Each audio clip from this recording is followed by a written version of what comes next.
Baik, assalamualaikum warahmatullahi wabarakatuh.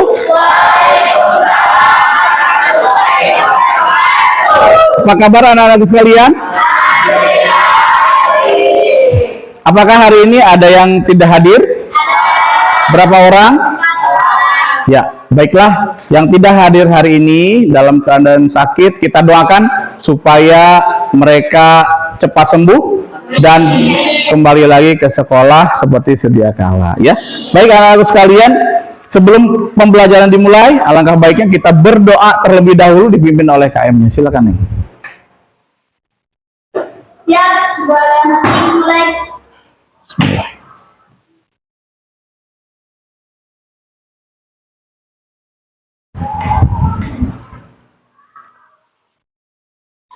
Selesai. Beri salam.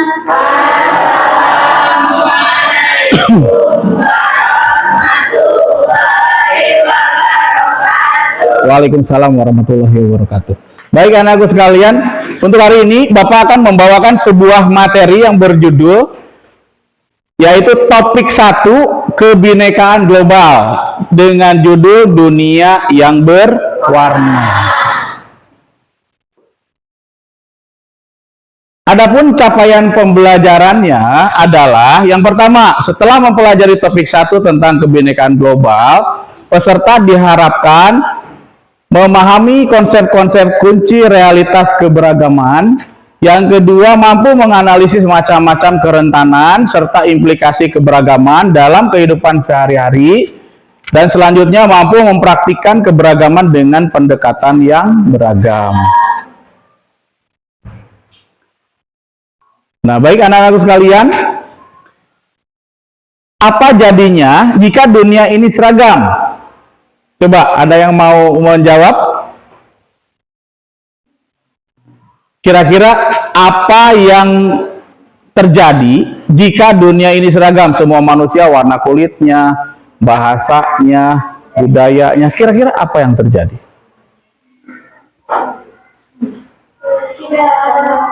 Tidak? Tidak ada perbedaan. Mungkin tidak beragam ya. Kalau bahasa kalian tidak asik mungkin ya. Rame Pak, nggak rame karena sama semuanya, kulitnya sama, terusnya bahasanya sama, budayanya sama. Yang kedua, apakah Anda pernah terpikir untuk dilahirkan kembali sebagai manusia lain? Jika ya, ingin dilahirkan sebagai bangsa atau warga negara apa? Silakan. Korea. Nggak apa-apa, nggak apa-apa. Ada yang Baduy, suku Baduy, ada yang Korea, ada apa lagi? Suku Dayak. Jepang. Kenapa Jepang? Kalau boleh tahu. Karena suka dengan musiknya mungkin? Iya, suka dengan makanannya, K-pop. Suka ya? Makanannya suka?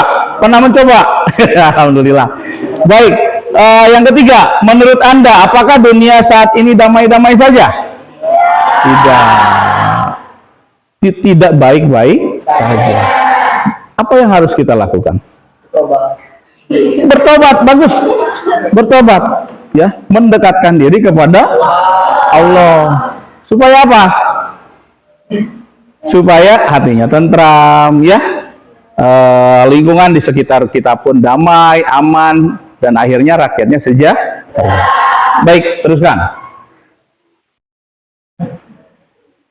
Sejak dahulu kala, manusia bermigrasi dari tempat asalnya menuju tempat baru untuk mencari kehidupan yang lebih baik. Nah, ini ada migrasi ada peta migrasi seperti ini. Nah, Bapak tanya, kira-kira kenapa manusia itu bermigrasi atau berpindah dari satu tempat ke tempat yang lain atau yang kita kenal dengan nomaden? Kenapa kira-kira? Bosan mungkin? Bosan Pak, di dia mah makanannya cuma sayur aja misalkan ya. Pindah kan daya dagingan misalkan, kita berburu misalkan ke sana. Itu nomaden namanya, berpindah, migrasi. Apalagi? Kenapa alasannya berpindah? Mungkin karena pekerjaan mungkin ya. Karena pekerjaan, penghasilan, akhirnya dia harus berpindah. Ya, teruskan.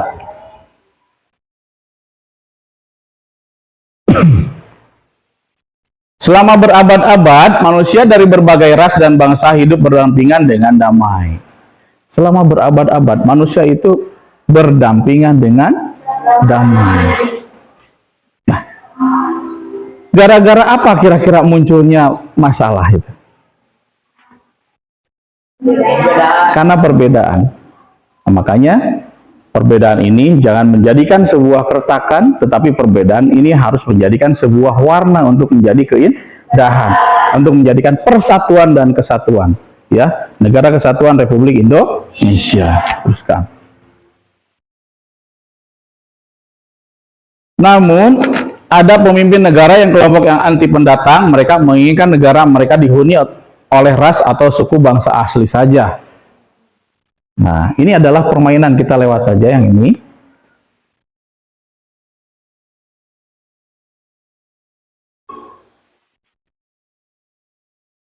Nah, ini adalah refleksi daripada bahasan yang tadi kita bahas.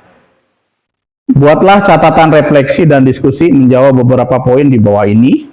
Bagaimana jadinya jika manusia di dunia hanya boleh tinggal di tempat asalnya? Tidak boleh ada migrasi. Kira-kira seperti apa?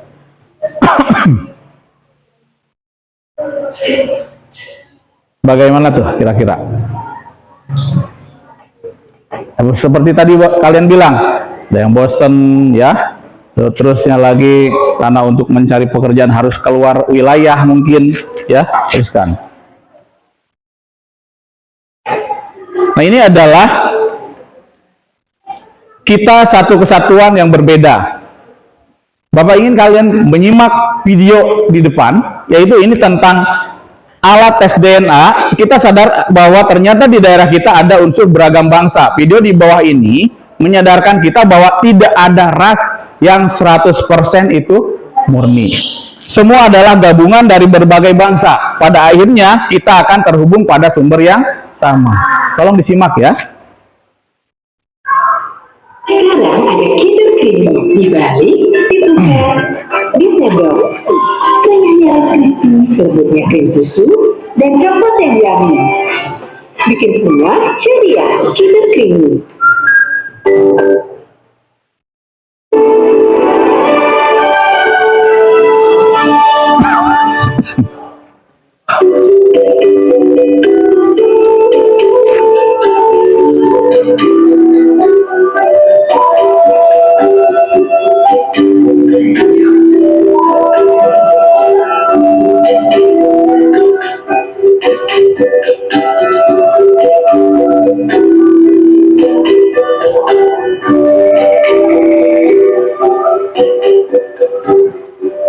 Ternyata presentasi yang dimunculkannya itu hanya 3,4%. Bahkan di Asia Timur atau Tiongkok itu lebih besar, 4,19%. Jadi ini juga buat saya ada 1,8% dari jenah saya itu saya teknik menyampaikan kesalahannya dan baik gitu ya.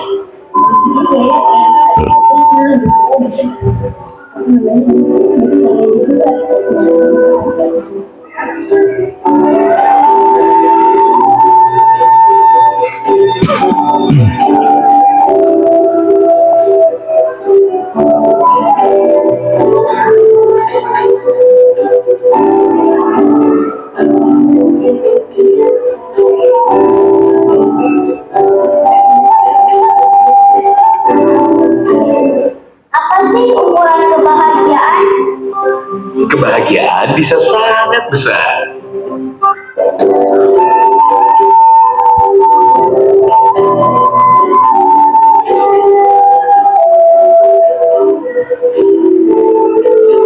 Kalian harus mengaplikasinya kalau nggak salah 60% itu Indonesia, Filipina sama Malai. Lalu 33% Thai and Cambodia. Lalu 1,8 itu Mesoamerikan.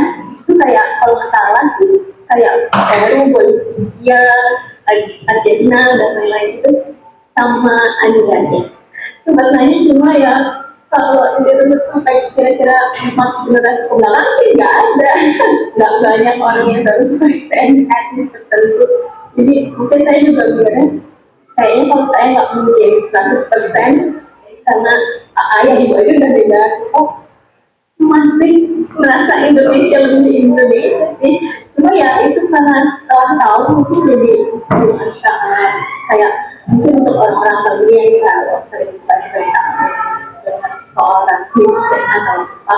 Sedangkan mungkin hampir seluruh manusia itu ada etnis-etnis lain dalam DNA-nya, jadi ya seharusnya nggak ada lagi. Saya Indonesia itu kan itu sebuah konstruksi yang administratif yang karena dunia itu harus ada negara, harus ada pendataan administrasi ya. Itu kan kita kayak harus gitu, harus mengikuti siapa gitu. Itu pada sebuah bentukan sebuah konstruksi yang sendiri menjadi secara geografis, secara demografi, kebetulan mungkin karena perjalanan dari bawah itu, ya menemukan di wilayah yang sekarang dinamai dengan Indonesia Nusantara gitu aja jadi ya kita manusia gitu yang sama-sama keluarga. Jadi kalau dari sisi keturunan, sebetulnya memang yang kuat atau yang dekat dan lekat dengan garis keturunan dan darah saya itu sebetulnya dari Hadramaut, dari Yaman. Tapi ternyata dari tes DNA-nya menunjukkan Gen Timur Tengahnya 3,4% itu lebih Cina dari Arab sebetulnya. Ternyata ada 10 percampuran DNA, 10 nenek moyang dari beragam buyut. Itu sesuatu yang menunjukkan kita memang bukan tidak bisa dipinpoint hanya dengan satu asal atau satu tanah saja gitu ya. Kita adalah apa yang kita pilih untuk kita menjadi.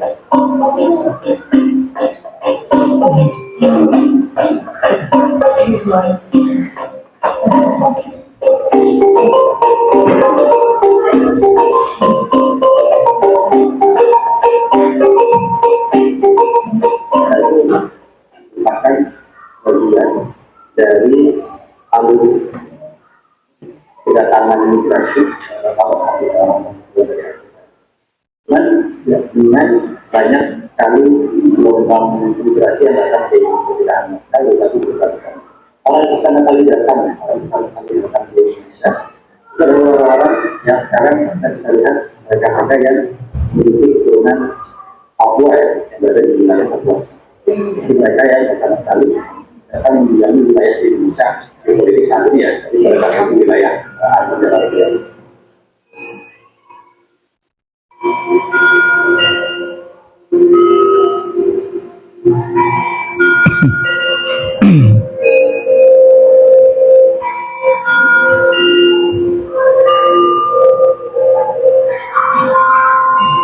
gelombang terakhir itu adalah pada masa historical, pada masa sejarah itu orang yang trader yang dari Cina, yang dari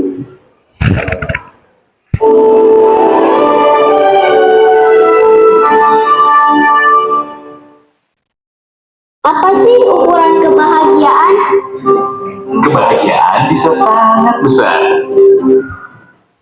Middle East dari Arab dan India yang sekarang sejak Indonesia sangat jelas ada di bisa kita lihat di kelas ODS di Indonesia.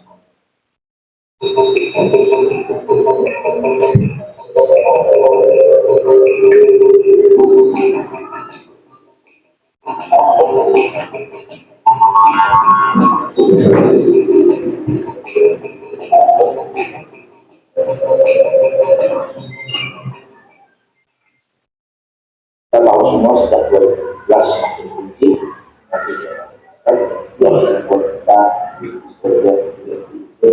harus membuat sesuatu untuk kita memahami bahwa Indonesia itu satu konstruksi politik yang bertempat dan sekarang pada awal 20 hingga istilah asli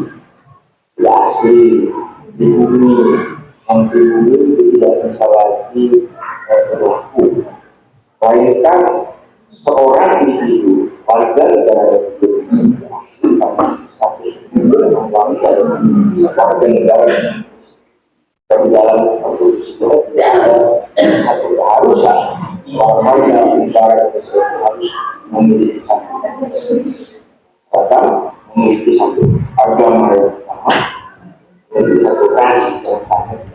Keberagaman itu sesuatu yang harus diakui dan justru dirayakan. Saya merasa sekarang tendensi orang melihat keragaman atau perbedaan sebagai sesuatu yang menakutkan dan kemudian disembunyikan dan khawatir justru akan menjadi pemicu keretakan. Justru menurut saya we have to celebrate keberagaman itu dengan cara yang memang membicarakan ini secara terbuka, melakukan berbagai eksperimen seperti apa yang dilakukan di CNA itu untuk lagi-lagi membuktikan premis betapa beragamnya kita dan tidak ada satu yang bisa menilai sebagai orang Indonesia asli gitu ya. Itu untuk menunjukkan dan membuktikan premis betapa kita orang yang berbeda-beda. Dan sekali lagi membuat keyakinan bahwa Indonesia itu bukan soal garis keturunan atau dari mana kita berasal. Yang menjadikan kita Indonesia adalah melihat dan upaya bersama untuk membuat negeri ini bisa menjadi rumah untuk semua.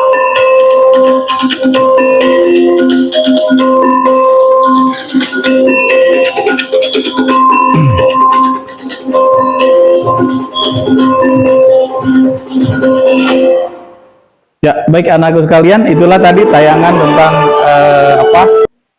Nah, anak-anakku sekalian, tadi sudah kita lihat tayangan tentang DNA. Ya, ternyata Najwa Shihab itu yang dari Timur Tengahnya itu hanya kurang lebih 3, sekian %. Justru yang banyaknya adalah Cina-nya, ya. Nah, dapat kita simpulkan bahwa pribumi, non pribumi, asli atau tidak asli, ya, itu sudah tidak relevan untuk sekarang ini. Yang mana kita dilahirkan ke dunia ini pun banyak gen dari keseluruhan nenek moyang kita, ya. Jadi kita berdiam diri, ya kebetulan di negara tercinta kita yaitu Negara Kesatuan Republik Indonesia, ya. Nah, baik anak-anakku sekalian, itu tadi tentang tayangan. Sekarang tentang ragam manusia, ragam bangsa, dan ragam bahasa. Ya, contoh. Bisakah Anda mengucapkan terima kasih, permisi, dan minta maaf dalam ragam bahasa dunia? Contoh. Sebuah simbol atau gestur bisa memiliki makna yang berbeda di setiap negara. Contoh, kalau kita bilang gini, ya, kalau di Amerika ini oke, never mind. Misalkan, kalau di Brazil, kalian jangan coba-coba kalau di Brazil kayak gini. Itu sama saja dengan menghina. Terus kalau di Inggris ini sama, oke. Kalau di Rusia ini kosong katanya, ya. Kalau di Jepang, kalau gini, uang. Ya. Punya ini enggak? Berarti punya uang enggak gitu kira-kira, ya. Nah, dengan bahasa penutur terbanyak di dunia, inilah sebuah simbol atau gestur yang memiliki makna yang berbeda. Walaupun simbolnya atau gesturnya sama. Ya, teruskan. Keragaman tingkatan kecerdasan. Keragaman pemikiran, pandangan, dan pergaulan akan memperkaya cara kita dalam berpikir dan bijak dalam bertindak. Jadi yang namanya orang cerdas atau orang pintar, itu dia tahu apa yang dia lakukan. Ya, dia tahu apa yang dia lakukan walaupun situasinya dalam keadaan situasi yang tidak baik. Dia tahu apa yang dia lakukan. Itu adalah orang yang cerdas, orang yang pintar. Yang 3B, orang yang memahami keragaman budaya akan lebih menghargai dan berempati terhadap budaya orang lain. Dia lebih menghargai, lebih menghormati budaya orang lain daripada menghina, mencela. Itu tidak ada faedahnya, tidak ada manfaatnya. Tapi kita menghargai, oh ini budaya orang lain, budaya negara lain. Kita hargai dengan sepenuh hati. Kita hormati, gitu, ya. Orang yang hidup seragam dan pengalamannya terbatas cenderung memiliki pikiran dan pandangan yang terbatas. Bapak kasih tayangan video lagi ya, coba kalian cermati lagi tayangan video di sini. Ini tentang kedua sahabat, Ijal dan Ijul. Nah, nanti kalian pengen jadi Ijal apa pengen jadi Ijul? Nanti Bapak tanya ya. Coba kalian cermati tayangan di depan ini. Sekarang ada kita di Bali dibuka di sendok. Renyahnya Rice Krispies, lembutnya krim susu, dan coklat yang yummy. Bikin semua ceria, Kinder Creamy. Ini adalah cerita dua orang sahabat, Ijo dan Ijal. Di sekolahnya, mereka terkenal sebagai siswa cerdas berprestasi. Bedanya, Ijo lebih suka bergaul hanya dengan orang yang sama dengannya. Sementara Ijal pergaulannya luas dengan teman yang beragam. Ijo lebih suka berkumpul dengan orang dari suku yang sama, karena bahasa dan budayanya nggak beda, jadi nggak ribet. Sementara teman Ijal beragam suku bangsanya. Meski kadang ada salah paham bahasa dan budaya, tapi Ijal bisa mengambil pelajaran darinya. Ijul tak mau berteman yang beda agama karena punya banyak prasangka. Kalau Ijal berteman dengan orang dari beragam agama. Dari sana, Ijal jadi belajar menghargai sambil tetap yakini agama sendiri. Urusan hobi, Ijul cuma asik dengan komunitasnya sendiri. Kalau Ijal senang kolaborasi, berbagai komunitas dia ikuti. Saat kuliah, Ijul tak kemana-mana, sementara Ijal mendapat kesempatan pertukaran mahasiswa ke berbagai negara.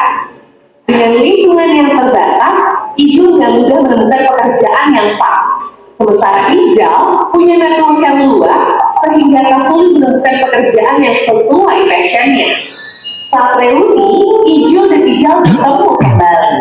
Dua orang sahabat yang dulu sama-sama siswa berprestasi, kini sudah jadi dua pribadi yang berbeda.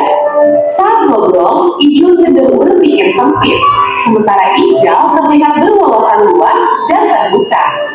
Berbicara Ijul lebih banyak keraguan dan penghakiman, sementara Ijal penuh keyakinan dan penghargaan.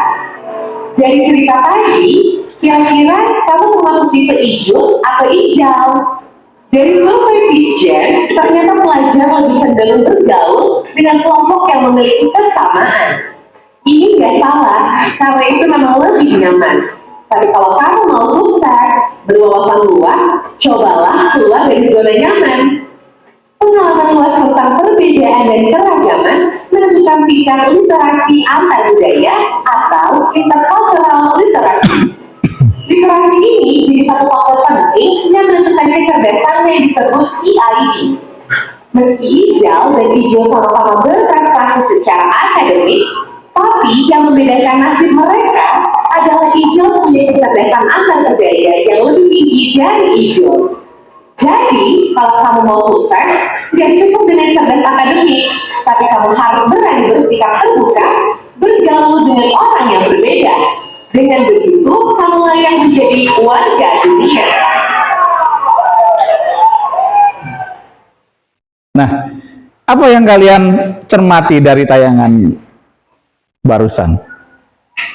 Kalian mau jadi Ijal apa mau jadi Ijul? Kenapa mau jadi Ijal? Berwawasan terbuka, penuh penghargaan terhadap orang lain, menghargai kan? Perbedaan agama, perbedaan suku, perbedaan ras, perbedaan golongan. Tetapi kalau Ijul, dia berwawasan sempit, dia curiga terhadap orang lain, dan kurang berinteraksi dengan bangsa lain, dengan sesama. Dia asik dengan komunitasnya, ya. Jadi pas keluar sekolah pun dia kesulitan mencari kerja. Tetapi kalau Ijal, dia diterima dimanapun karena dia berwawasan luas, menghargai perbedaan. Teruskan. Kerentanan. Nah, separuh responden di banyak negara Eropa merasa terancam oleh para pendatang, kaum imigran. Ini hasil studi Universitas Bielefeld. Ya. Di Amerika Serikat terjadi peningkatan tindakan intoleran. Tahu intoleran? Tidak. Jadi intoleran itu tidak adanya toleransi terhadap orang lain. Yaitu tadi, kalau di Amerika biasanya rasis. Oh, yang kulitnya beda, yang kulit hitam misalkan. Ya, dia diperlakukan tidak manusiawi, tidak setara, tidak hak dan kewajibannya tidak dihargai. Peningkatan tingkatan intoleran seperti kasus diskriminasi terhadap warna kulit hitam dan kekerasan terhadap warga keturunan Asia. Nah, baik anak-anakku sekalian, demikianlah materi yang Bapak sampaikan. Ada yang mau ditanyakan? Terima kasih untuk hari ini. Mohon maaf apabila ada kekurangan. Wabillahi taufiq wal hidayah. Assalamualaikum warahmatullahi wabarakatuh. Sebelum Bapak tutup, silakan kalian berdoa dulu, ya, dipimpin oleh KM-nya. Silakan. Ya. Bismillah wal asri illa ladzi. Allah.